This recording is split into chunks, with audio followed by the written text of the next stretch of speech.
샬롬 샬롬 샬롬 샬롬. 하나님 사랑합니다. 여러분 주 안에서 사랑합니다. 오늘 계시록 12장 말씀이죠.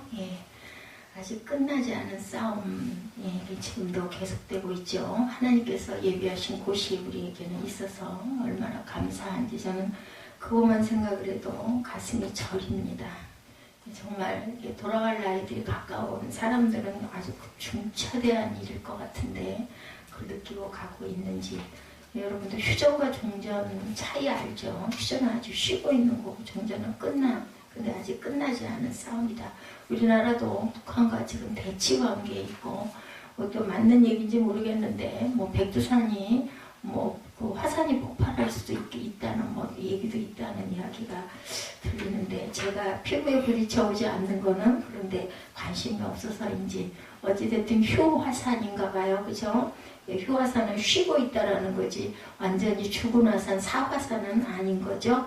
그래서 여러 가지 이야기들이 지금도 남북 정상 그 회담에 일어나고 있다고 합니다. 그래서 연내 종전 선언들을 합의하고 있다고 하는데 믿을 수가 없다 이런 이야기들도 많이 있다고 그래요.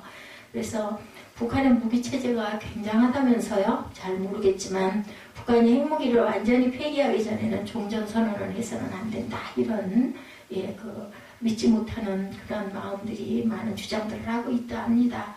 그래서 모든 한미연합훈련의 영구 중단, 대북 제재 완화, 주한미군 철수를 주장하고 나올 가능성이 높은데 그렇게 해서는 안 된다. 그리고 또 북한의 무기체계는 핵폭탄 말고도 각종 다연장 로켓, 엄청난 양의 화학무기 등이 있어서 그 화학무기 1,000톤만 가지면 대한민국 인구의 80%에 해당하는 약 4천만 명이 한순간에 몰살이 될 수도 있다. 이런 이야기들도 있다고 그래. 그러니 우리는 갈 곳이 있으니 얼마나 감사한가.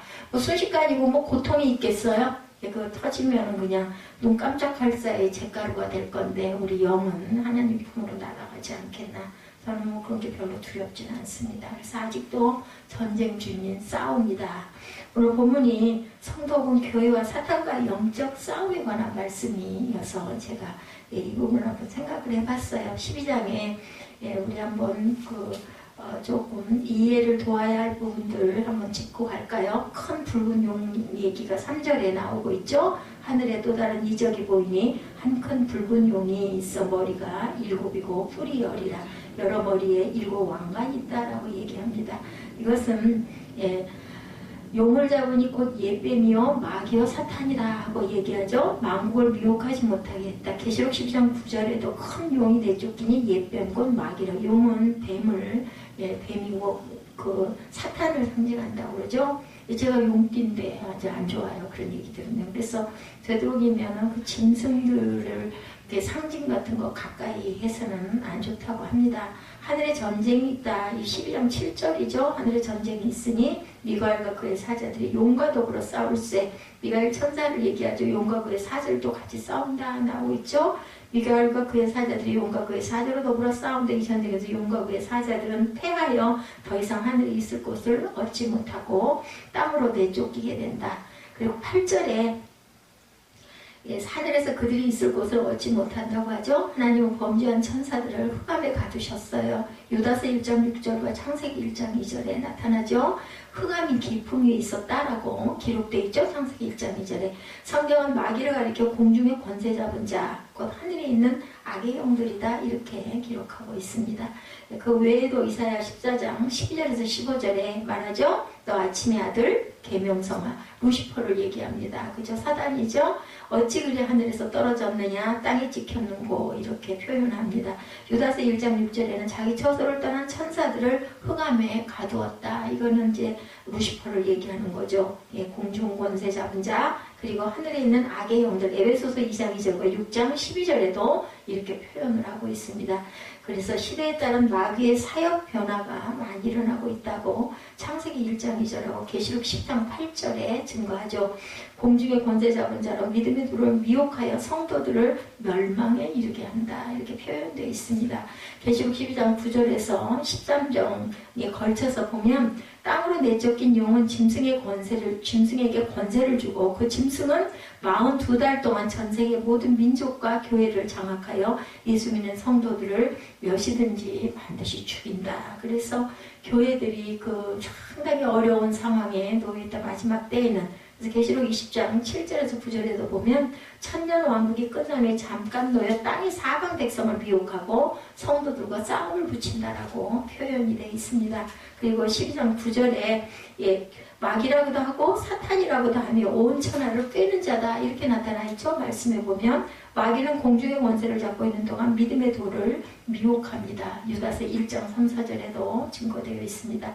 계시록 20장 1절에서 3절에 보면 또 내가 보면 천사가 무저갱의 열쇠와 큰 쇠사슬을 그의 손에 가지고 하늘로부터 내려와서 용을 잡으니 곧 이에 뱀이요 마귀요 사탄이라 잡아서 1000년 동안 결박하여 무저갱에 던져놓고 잠그고 그 위에 임봉하여 1000년이 차도록 다시는 만국을 미혹하지 못하게 하였는데 그 후에는 반드시 잠깐 놓인다 이렇게 증거되어 있습니다. 마귀가 자기의 때가 얼마 남지 않은 줄을 안다 그러죠. 12절에 나타나 있죠. 자기의 때 하늘 가운데 있는 자들은 즐거워하라. 그러나 땅과 바다는 화가 있을 거다. 마귀가 자기의 때가 얼마 남지 않은 줄을 알므로 크게 분내어 너희에게 내려갔습니다 하더라. 마귀는 세상에 사람이 창조되기 전부터 지옥의 판결을 받았어요.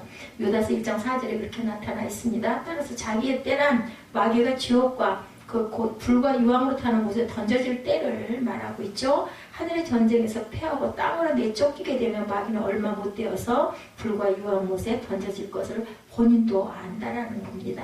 마태복음 25장 41절에 보면 마귀와 그 사자들을 위하여 예비된 영원한 불에 들어가리라 라고 증거합니다. 계시록 20장 10절에도 그들은 미혹하는 마귀가 불과 유황 못에 던져진다 이렇게 증거되어 있어요. 그래서 아직도 영적인 전쟁은 끊임없이 진행이 되고 있습니다. 그렇기 때문에 성도인 저와 여러분은 반드시 싸움에 대해서 이해하고 있어야 되겠고 싸움에서 승리를 하려면 적을 알아야 우리가 백전백승한다라는 이야기처럼 알고는 있어야 된다는 거죠. 교회와 그리스도를 향한 전쟁이에요. 사도 요한이 환상으로 보는 가운데 하늘에 큰 이적이 하나 나타납니다. 오늘 본문이죠. 1절에 보면 하늘에 큰 이적이 보이니 해를 입은 한 여인이 있는데 그 발 아래는 달이 있고 그 머리에는 12별의 뭐를 썼다? 면류관을 썼더라. 이 여인은 해를 입었고 달은 그 발등상에 머리에는 12별의 면류관을 썼다. 이 여자는 무엇을 상징할까? 여기에 대해서 해석이 두 가지로 나타납니다. 하나는 성모 마리아라는 해석도 있고 하나는 교회를 상징하는 것이다 이렇게 얘기를 하기도 합니다. 그러나 요한계시록 19장 7절에 보면 어린 양의 혼인 기약이 이르렀고 그 아내가 자신을 준비하였으므로 21장 9절에도 내가 신부 곧 어린 양의 아내를 내게 보이리라 말씀을 볼 때 이 여자는 하나님의 모든 백성들 곧 교회를 가리키는 것이 분명하다라고 볼 수가 있다고 하죠. 사도 요한이 하나님의 백성 곧 교회에 대해서 말할 때 늘 구약과 신약 과거와 현재 미래의 모든 하나님의 백성을 포함해서 말해온 것도 그 이유 중에 하나다. 그렇다면 해를 입은 한 여인 그 발 아래는 달이 있고 머리에는 12별의 면류관을 썼다는 표현은 영광스러운 존재라는 뜻이겠죠. 우리가 읽기만 해도 그 영광스러운 존재의 같이 느껴지죠. 교회와 성도는 우리 주님의 영광을 입은 존재. 얼마나 영광을 입고 사극에 보면은 왕이 그냥 정말 부중궁걸 어떻게 하다가 만난 그 무술이 하나를 보고는 약간 측은해서일 수도 있고 아니면 예뻐서일 수도 있지만 어쨌든 그 아이와 밤에 하룻밤을 같이 있고 나면은 성은이라고 성은을 입었다 그래가지고 특별한 존재로 방도 새로 치워주고 옷도 새로 입혀주고 한다고 그러죠. 저는 왜 그 생각이 자꾸 나는지 몰라요. 성은을 입은 우리는 성도들은 정말 하나님의 성은 만짐을 그리고 우리가 기도할 때 성령이 우리에게 임해가지고 은혜를 주시고 눈물을 주시고 기쁨을 주시고 감격을 주는 거는 정말 하나님이 나를 만져주셨다는 것처럼 은총이 대단한 은총은 없다. 저는 그런 생각이 듭니다. 이어서 2절에 이 여자가 아이를 베어 해산하게 되매 아파서 애를 쓰며 부르짖더라. 임신 중이 된 여자가 해산의 진통과 괴로움으로 나타내고 있죠. 울고 있습니다. 연이 아기를 낳는 게 정말 힘들고 어려운 일이듯이 교회가 아이를 낳는 건 역시 엄청난 뭐의 성도죠. 태어나는 성도. 거기다가 여자가 낳을 아들은 장차 철장으로 만국을 다스릴 그러한 남자. 그래서 마리아라는 표현도 여인을 잇따라고도 한다는 거죠. 5절에 여자가 아들을 낳은 이는 장차 철장으로 만국을 다스릴 남자라. 이 말씀은 시편 2편 9절을 인용한 것으로 메시아에 대한 묘사죠. 철장으로 만국을 다스린다. 이 구절대로 예수님의 태어나기 전 이스라엘 민족은 고통과 고난 가운데 있었죠. 바벨론에 의해서 나라가 망한 후에 나라에는 슬픔 속에서 지냈습니다. 그 세월을 역사는 암흑기라고 부르죠. 예, 그때는 왕이 없었어요. 예수님은 바로 그런 진동 가운데 태어나셨다라는 뜻입니다. 사탄의 패배, 그죠? 이어서 하늘의 두 번째 이적이 나타나죠. 3절에 보니까 요한이 보니 하늘의 머리 7개와 뿔 10개 달린 커다란 붉은 용 한 마리가 있다. 용은 사탄의 상징, 그죠? 예, 또 용을 수식하는 큰은 사탄이 엄청난 권세, 사탄도 대단하잖아요, 그죠? 예, 붉은 퀴리로스는 지옥과 피의 색깔로 사탄의 성격을 나타내고 있습니다. 불다라는 것은 피의 색깔. 그래서 우리 성도들은 피는, 그리고 산피 이런 거 피는 절대로 먹지 말아야 된다 그래가지고 선지 해산국 뭐 질색을 하더라고요. 근데 그거 먹으면 안 되나? 저는 잘 먹거든요. 이 용이 7머리 7면류관을 썼다는 것은 사탄이 세상에 지배하는 권력을 소유하고 있음을 뜻하고 뿔 또는 힘을 상징하는 것으로 사탄의 막강한 파괴력을 뜻합니다. 7머리 7면류관을 썼다는 거. 7은 완전 숫자예요. 숫자를 절대로 무시하면 안 됩니다. 이러한 의미의 7머리와 10뿔은 사탄이 하나님의 주권과 전능하심을 모방하고 있다라는 거죠. 그래서 보면은 사탄도 별짓 다 하죠. 마귀도 별짓 다 하죠. 그리고 누가 알아봤어요? 마귀가 귀신이 알아보죠. 예수를 압니다. 그렇게 사람은 모르고 유대인들은 하나님의 아들을 몰라도 마귀는 먼저 알아봅니다. 실제로 사탄의 권세와 권능이 정말 크다는 것을 보여주죠. 이것을 보여주기라도 하듯 용은 꼬리로서 하늘의 별 3분의 1을 휩쓸어서 땅으로 내던집니다. 꼭 어떻게 보면은 무슨 그죠? 하나의 약간 만화스러운 그런 생각 들어요. 이런 거 보면은 그죠? 4절에 보면 그 꼬리가 하늘의 별 3분의 1을 끌어다가 땅에 던지더라. 용이 해산하려 있는 여자 앞에서 그가 해산하면 아이를 삼키고자 입을 벌리고 기다리는 거예요. 이 표현은 다니엘서에서 가져온 표현입니다. 사탄이 자신의 추종 세력, 악한 천사들이나 악한 영들로 하여금 엄청난 권세와 힘을 갖고 세상을 공격하게 하였음을 뜻하고 있습니다. 이러한 용의 또 다른 모습은 해산하려는 여자 앞에서 여자가 아기를 낳기만 하면 삼켜버리려고 노리고 있다. 그래서 예수님 태어나가지고 헤롯이 그랬잖아요. 2살 아래 아이들 다 죽이라고. 왜냐면은 그 헤롯의 생각에는 이 예수 이 왕이 태어나면 자기가 자기의 권력이 약해질까봐 그 예수로 인하여서 밀려날까봐 그런 염려 때문에 죽이려고 그랬죠. 아이를 삼키려는 용의 모습은 에레미야에서 온 겁니다. 이것은 역사적으로 헤롯이 아기 예수를 죽이기 위해서 베들레헴 지경에 있던 2살 이하의 남자아이들을 모두 살해한 사건을 비롯해서 마태복음 2장 16절 이하에 헤롯이 박사들에게 속은 줄 알고 심히 노하여 사람을 보내어 베들레헴과 그 모든 지경하에 있는 사내 아이를 박사들에게 자세히 알아본 그때를 기준하여 2살부터 그 아래로 다 죽이니라고 나타나죠. 예수님의 생애 내내 그를 죽이려 시도했던 거예요. 누가복음 4장 28절에서 30절에 증거되어 있습니다. 결국은 십자가에 못 박아 죽게 한 사건을 상징하죠. 사탄은 그리스도의 모든 사역을 방해했다라는 뜻입니다. 우리가 사순절 이 기간에 이 계시록을 하고 있는 것도 그냥 우연히 계시록을 하고 있지 않구나라는 것은 저는 감동으로 봤습니다. 이렇게 해서 계시록과 예수님이 십자가에 못 박혀 돌아가는 그 모든 사단의 권세들이 같이 맞물려 가죠. 마침내 그 여자는 아이를 낳습니다. 아들을 낳죠. 5절에 여자가 아이를 낳으니는 장차 철장으로 만국을 다스릴 남자다. 이 태어나는 남자아기는 세상에 살려고 온 게 아니라 우리를 위해서 돌아가시려고 오신 거예요. 그죠? 여기서 철장으로 만국을 다스린다는 표현은 그리스도께서 모든 피조물들을 통치하실 왕권을 소유하고 계심을 뜻합니다. 철장은 굉장히 그죠? 강한 느낌이 들죠? 그리스도는 온 세상을 다스리시고 이 땅에 하나님의 나라를 시작하고 완성하시죠. 5절에 보면 그런데 그 아이를 하나님 앞과 보좌 앞으로 올려가더라 라고 말합니다. 아이가 하나님 앞과 그 보좌 앞으로 올려갔다는 것은 그리스도의 승천을 뜻합니다. 그죠? 올라가시죠. 이 짧은 한 구절에 예수님의 모든 지상 생애가 기록되어 있는데, 즉 본문이 비록 예수의 생애 가운데 탄생과 승천에 대해서만 언급할지라도 그 사이 용이 상징하는 사탄의 방해와 핍박, 그죠? 예, 그런 것들이 그려져 있기 때문에 예수님의 지상 생애에 대한 가장 요약적인 설명, 아주 고난을 당하시고 힘든 삶을 사시다가 가시죠. 그런데 아기가 하늘로 올려진 후에 아기를 낳은 여자는 광야로 도망을 칩니다.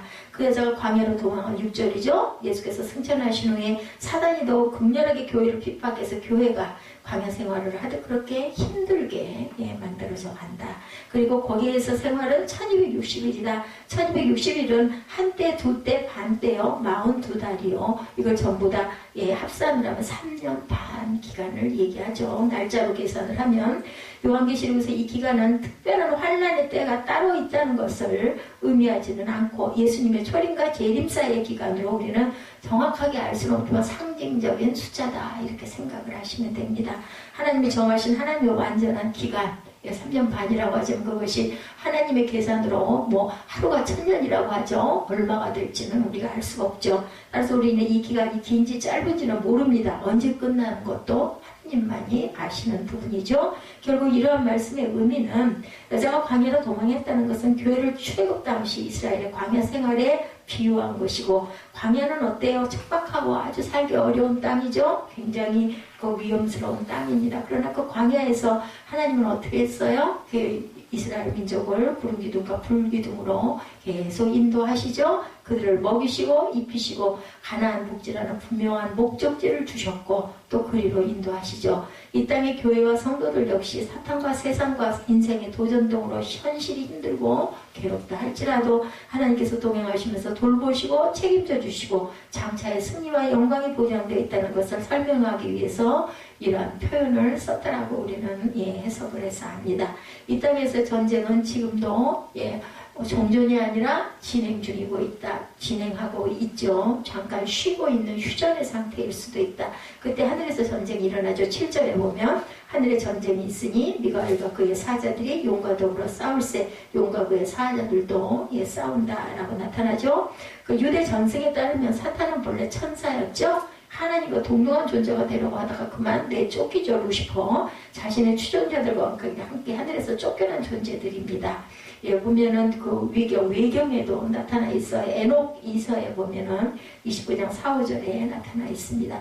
그러나 사탄 무리와의 전쟁은 천사장인 미가엘과 그의 천사들에 의해서 수행이 되었는데 용과 용의 부하들이 미가엘에 맞서서 싸웠지만 용은 미가엘을 당해내지를 못하죠. 당연히 못 당합니다. 그래서 하늘에서는 더 이상 용이 발붙일 자리가 없게 된다. 8절에 이것은 하늘에서의 전쟁을 설명하는 말이기도 하지만 영적인 전쟁을 설명하는 말이기도 하다. 아무튼 용은 그 전쟁에서 패배하고 땅으로 내쫓깁니다. 하늘에서 땅으로 내어 쫓긴 용, 즉 사탄은 그때부터 땅에서의 전쟁을 시작을 합니다. 그것은 바로 이 땅의 성도들을 괴롭히는 것, 사탄의 영이죠. 바로 이런 상황에서 요한은 하늘로부터 들려오는 큰 음성을 들어요. 10절에 이제 우리 하나님의 구원과 능력과 나라와 또 그의 그리스도의 권세가 나타났으니 우리 형제들을 참소하던 자 곧 우리 하나님 앞에서 밤낮 참소하던 자가 쫓겨났다. 쫓겨난 사탄의 세력들은 분을 내어 발악을 하면서 자기들의 일을 합니다. 땅에서 바로 이 땅의 교회와 성도들을 이단, 회유, 참소, 책망, 박해, 파괴 이것이 목적이에요. 그죠? 큰 권능과 교묘한 재주를 가지고 괴롭힙니다. 무섭죠? 마귀는 하나님께 대적하던 권세와 능력으로 성도들과 싸움의 모든 것을 걸어요. 뭐 어디로 갈 데가 없잖아요. 땅이라도 점령해야 되니까 공중권세 잡은 자들이라는 말이 사단을 표현하죠. 하늘로는 못 가고 땅에서 공중에서부터 권세를 잡습니다. 그러다 보니까 성도들과 교회가 절대적으로 약한 것처럼 보일 수밖에 없죠. 이것은 아직도 이 땅의 전쟁은 계속되고 있다는 거죠. 종전된 게 아니다. 아직 이 땅에 하나님 나라가 온전히 이루어지지 않았기 때문이죠. 주님이 다시 오시는 날 온전히 이루어질 하나님의 나라, 그때까지는 사탄이 맹활약을 더 극악을 떨겠죠. 마지막 극악을 떱니다. 예, 그러나 그렇다고 해서 성도와 교회가 사탄에게 절대로 패배할 리는 없습니다. 왜냐하면 하나님이 계시기 때문에. 옛 성도들은 사탄과의 싸움에서 이겼어요. 예, 또 우리 형제들이 어린 양의 피와 자기들이 증언하는 말씀으로 이겼다라고 11절에 나타나죠. 그들은 죽기까지 자신들의 생명을 아끼고, 몸은 죽었죠. 몸은 그저 순교당하고 그저 죽임 당하죠. 우리 뭐 살덩어리 뭐 칼로 찌르고 총으로 쏘면 죽을 수밖에 없지 않습니까? 근데 우리 영은 절대로 죽을 수가 없는 거죠. 우리 형제들이 어린 양의 피와 자기들이 증언하는 말씀으로 그를 이겼으니 그들은 죽기까지 자신들의 생명을 아끼지 아니하였도다. 세상에 준 생명은 뭐 죽어도 상관은 없습니다. 겁은 나죠. 두려움은 있죠. 예, 아프고 고통스러우니까. 첫째, 그들은 어린 양 예수님의 피로 이깁니다. 마치 출애굽 때 양의 피를 바른 잡은 죽음의 천사가 그냥 지나간 것처럼, 그죠? 예, 패스오버, 유월절 사건, 그죠? 우리 주님의 보혈을 믿고 붙드는 자는 사탄의 공격을 이길 수가 있다. 왜냐하면 주님의 보혈의 능력을 우리가 알고 믿기 때문에 이깁니다. 두 번째로 그들은 주님의 말씀을 이깁니다. 말씀으로 이기죠. 예수께서 마귀의 시험을 말씀으로 이긴 것처럼 우리도 주님의 말씀은 사탄을 이길 수 있는 효과적인 강력한 무기입니다. 그렇기 때문에 항상 우리의 말씀 속에서 살아야 되고, 말씀이 우리 마음에, 우리 그 영 안에 녹아 있어야 된다라는 거죠. 그럴 때면은 자꾸 뭐 외우면 좋겠지만 안 외워지고 자꾸 잊어버리면 자꾸 볼 수밖에 없죠. 자꾸 보고 읽고, 그것도 안 되면 찬양이라도 열심히 듣고 자꾸 해야 되겠죠. 세 번째로 그들은 순교자적인 신앙과 각오로 싸워서 이기기도 했습니다. 말씀으로 이기고 예수의 피로 이기고, 그리고 세 번째로 순교자적인 신앙과 각오로, 믿음이죠. 싸워 이기죠. 그들은 주님을 위해서, 원수와의 싸움을 위해서 생명을 아끼지 않았었습니다. 사탄은 죽자고 싸우면 도망하지만 살자고 피하면 잡아삼키는 습성이 있기 때문에 죽음을 각오 싸우면 반드시 이긴다는 게 제일 중요한 건 두려운 마음을 없애야 돼요. 제가 그 차가 그렇게 되고 나니까 바퀴를 봐도 무섭더라니까요.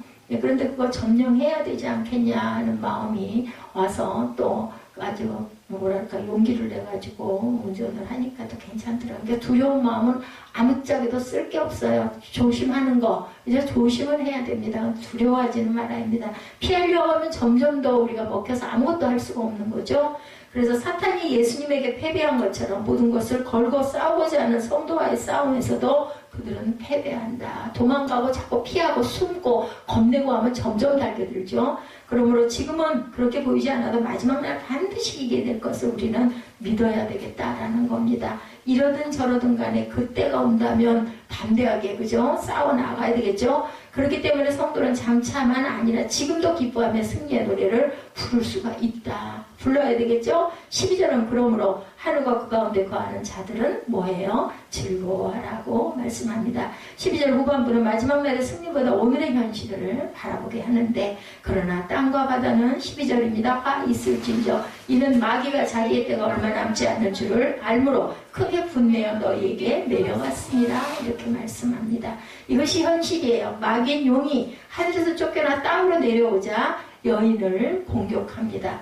이것은 앞에서 말한 것을 다시 반복하는 거예요. 13절 말씀은 용은 여자가 아이를 해산하면 그 아이를 삼키고자 했으나 그 아이가 하나님께로 올려갔으니 차선책으로 지상에 남아있는 여자를 핍박하는 것. 왜 그렇게 했을까? 용은 그 어미를 상함으로 그 아이를 상하게 할 수 있다고 생각을 하는 거죠. 즉 교회를 상하게 하는 것은 예수 그리스도를 상하게 하는 것과 같다. 근데 그럴 수는 절대로 없죠. 근데 바로 그 이유 때문에 주님이 가만히 계시질 않습니다. 14절에 그 여자가 큰 독수리와 두 날개를 받아 광야 자기 곳으로 날아가 거기서 그 뱀의 낯을 피하여 한 때와 두 때와 반 때를 양육을 받았다라고 나타나죠. 큰 독수리의 두 날개를 받아 광야로 갔다는 것은 출애굽기 19장 4절의 인용입니다. 이스라엘 백성들이 하나님의 도우심으로 애굽에서 구출되어 신의 광야에 이른 것을 독수리의 날개로 업어 인도하는 것으로 표현을 하고 있고, 독수리는 하나님의 보호를 얘기합니다. 신속함과 높음 그리고 심판의 비유가 되죠. 독수리 날개, 그죠? 하나님의 놀라운 구원의 능력을 상징하고 있는데 출애굽 19장 14절, 신명기 32장 10절, 그리고 11절, 이사야 40장 31절에 같은 말씀의 내용이 증거됩니다. 따라서 비록 교회가 광야 같은 세상에서 힘들고 괴로운 삶을 살지라도 하나님의 놀라운 보호하심이 반드시 함께 한다는 것을 잊지 말아야 되겠다. 그 보호하심은 15절에서 다시 설명을 하죠. 여자의 뒤에서 뱀이 그 입으로 물을 강같이 토하여 여자를 물에 떠내려가게 하되, 용은 바다의 짐승입니다. 그죠? 악어 등으로도 표현되기 때문에 입에서 물을 토한다는 것은 자연스러운 현상을 말하고 있죠. 강같이 토한다는 것은 홍수를 가리키는 것으로 성경에서는 홍수는 심판과 환란을 나타낼 때 사용이 되었었죠. 예, 이에 따라서 이러한 표현은 사단이 주님의 교회를 핍박하려고 저지르는 온갖 행태의 파괴를 상징하기도 합니다.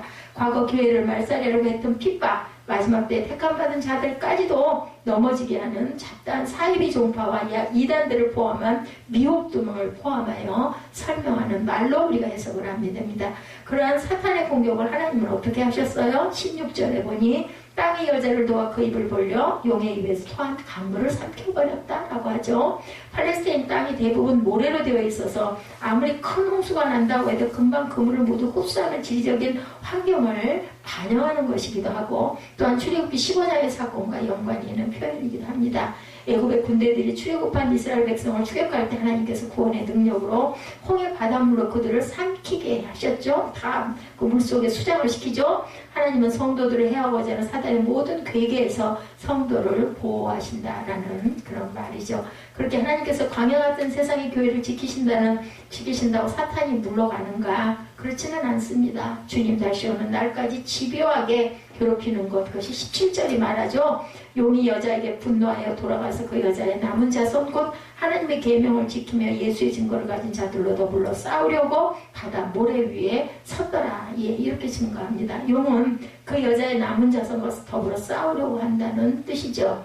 여자의 자손은 예수의 증거를 가진 자들, 저와 여러분들입니다. 그들은 고난과 고통 가운데서 주님을 향한 신앙 고백을 놓지 않는 사람들이죠. 변하지 않는 사람들. 17절에도 이런 표현이죠. 용이 바다 모래 위에 섰다. 예, 아무리 용이 성도들과 교회를 괴롭히려고 해도 그가 선 곳은 금방 무너지는 모래 위일 뿐이라. 모래 위에 집 지면은 무너지죠. 창수와 비바람이 치면. 즉 사탄이 있어서 교회와 성도를 공격하는 자리는 무너질 자리다라는 뜻입니다. 그러므로 죄와 아홉과 비진리와 맞서 싸워 나가야 되겠다. 우리는 의외로 그들의 자리는 허술하기 때문에 보기에만 대단해 보이고 무서워 보이고 뭐 뿔이 몇 개씩 나 있고 그렇지만 절대로 두려워하거나 겁나거나 놀라지 말아야 되겠다. 예, 신앙의 싸움, 진리의 싸움은, 영적인 싸움은 죽을 각오로 싸우면 쉽게 이기지만 겁먹고 물러서고 편법을 쓰려고 하면 패배한다는 것을 우리가 반드시 기억하고 가야 되겠다. 그래서 뭐예요? 반드시 승리할 싸움입니다. 반드시 승리할 싸움. 요한계시록 12장은 교회와 사탄의 적대적인 관계를 여자와 용의 싸움으로 상징화하고 설명하고 있는 내용입니다. 이렇게 한 이유는 당시 로마 황제와 공권력과 교회를 둘러싼 환경 때문이기도 했습니다. 공공연하게 그들을 적대시하고 사탄을 예하 세력으로 설명했다가는 더 큰 어려움을 당할 수밖에 없기 때문에 이렇게 상징화해서 그림처럼 기호처럼 암호처럼 기록해 놓고 있다. 그렇지만 당시 성도들은 이러한 표현의 요한계시록을 쉽게 이해해버립니다. 그렇다면 오늘 본문이 말씀하는 것은 교회와 사탄의 영적인 싸움에 관한 것이다. 이렇게 아시면 됩니다. 본문에 나타난 첫 번째 싸움은 여자가 낳은 아이와 용의 싸움, 두 번째는 여자와 용의 싸움, 세 번째는 여자의 남은 자손과 용의 싸움이다. 첫째는 뭐라고요? 여자가 낳은 아이와 용의 싸움. 두 번째는 여자와 용의 싸움. 그죠? 사단이죠. 셋째는 여자와 남은 자손들과 용의 싸움입니다. 첫째 싸움, 예수님과 사탄의 싸움은 예수님의 승리로 1차 끝이 나죠. 그것이 용이 하늘에서 쫓겨난 것으로 설명이 됩니다. 두 번째 싸움은 하늘에서 쫓겨난 사탄과 여자, 즉 교회의 싸움을 말합니다. 여자는 광야에서 하나님의 인도와 보호 가운데 사탄과 싸움을 벌였어요. 그러나 싸움은 여자가 결국 이기는 싸움. 세 번째는 성도들과 사탄의 싸움입니다. 이 전쟁은 종말까지 계속될 싸움이다. 예, 그러나 그 전쟁의 결과 역시 분명하죠. 그리스도께서 이기신 것처럼 교회와 성도 역시 이기게 되어 있기 때문이다. 우리가 육신은 죽는다 하더라도 우리 영을 그들은 절대로 타취할 수가 없습니다. 그러므로 모든 성도들은 두 가지를 꼭 기억하고 가야 되겠다. 첫째는 사탄은 어쩌든지 하나님의 백성들을 가만두지 않고 괴롭힌다는 거. 마지막까지 하나님을 의심하게 하고 주님의 약속을 믿지 못하게 하고 또한 괴롭힌다는 거죠. 그리고 무엇보다 견디기 힘든 핍박도 가할 것이다. 전에도 그랬고 현재도 그러하고 앞으로도 그러한 일들은 더더욱 일어날 것이다. 그러나 두 번째로 기억할 것은 성도는 사탄과 맞서 싸워야 한다는 거예요. 두려워하거나 물러서거나 겁을 내거나 생명을 보호하려고 할 필요가 없다. 주님의 보혈과 말씀을 무기로 죽음을 각오하고 싸우면 반드시 승리할 것이다. 오늘 본문에서뿐 아니라 지금도 주님은 이러한 믿음 없이 세상의 환난과 세상과 인생의 무게 그리고 각종 영적인 싸움에서 무기력하게 끌려다니는 성도들을 걱정하고 계신다라는 것. 보혈의 능력으로 말씀의 권능으로 죽음을 각오한 싸움을 하면 반드시 그 싸움에서 우리는 절대로 패배할 일은 없다. 믿지 못하고 끌려다니는 성도들이 주님의 걱정거리라는 거죠. 저와 여러분의 최후는 승리입니다. 그 날만 바라보고 맞서 싸워 이겨서 인생의 모든 싸움에서 승리자가 되시기를 주님의 이름으로 축복합니다.